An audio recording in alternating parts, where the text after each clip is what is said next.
मद्यपंक दायित्व रे महाकालपड़ा सीडीपीओ कार्यालय कम मद काउंटर पाखरे बेसी मिलती सुरेंद्र माझी। ए हेउचंती केन्द्रापड़ा जिला महाकालपड़ा ब्लॉक सीडीपीओ ऑफिस रो किरानी बाबू सुरेंद्र माझी। एही सरकारी बाबूंकु कार्यालय रे कम मद काउंटर आगरे बेसी देखिबा को मिले बोली लोके अभियोग करुछंती। कविता मल्लिक सीडीपीओ महाकालपड़ा। आपन जो सीनियर क्लर्क अच्छा सुरेंद्र माझी एमती बहुत देखा मिलूँ बासा के दिथर आसवे सिग्नेचर कर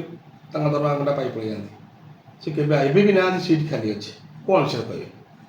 नाई से दरमा जिते न आसुँच मुझे करूनी के दरमा छुट्टी फुट्टी क्यों नियंती आ छुट्टी किंतु नियंती नहीं अनअथराइज रही जाती जहाँफल मुझे लेखा लेखि ना भी बहुत कर एबे केते 15 दिन हो आसी ना 10-15 दिन हो 10 दिन खंडा हम आसी ना मुझे लेखिक जन देती आम डीएसडब्ल्यू मैडम को सब कलेक्टर सार को बार बार एंती केते मास 4-5 दिन से नहीं मुझे जनाऊँ सार सहित टे कथा हेबी जाइए मीटिंग अच्छे आगु कथा आसुनी से काई के आसुनी पुनी को कथा भी केमिति कोन काम हबा हम आपन कामटा ठीक चलतुवे नै ताकू जानि अछि नै कि आपन ऊपर अधिकारी जणाई छथि। हाँ मुझे जन दी ताकू केबे कहि छथि काई आसुनादी कोन के तागिद करछथि कि तापर हाँ जेबे मझिरे रही जांती तापर आसिला पर बहुत तागिद करछे किंतु से सेते बेले किछि कहंती नै तापर देखला जेमिति सेमिति कोन चाहते से माने जोगाजोग शिकांश करना दी ना से जेतेबेले आसीबे नै सेतेबेले जोगाजोग करंती नै तांकर फोन लागे ना सेतेबेले स्विच ऑफ कर दियंती तो माने वो कितने मास एमती होची तांकर केते रहले से ना सेमिति नै मझिरे मझिरे मोर मने पडु नै 8 दिन कि 10 दिन हो आसी ना देबे देखिले माने अलमार केते दिन एमती अछि माने आपण जानि थिबे जे जने आसुनाती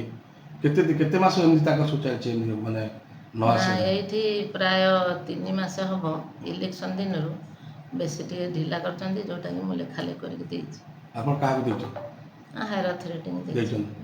काजटा नेबे एथन नेबे बोली मु भाबुछि। अन्यपटे सबु बेले मद पी माताल होई रहुतिबा सुरेंद्र माझी दायित्व रे रहिछि सीडीपीओ कार्यालय।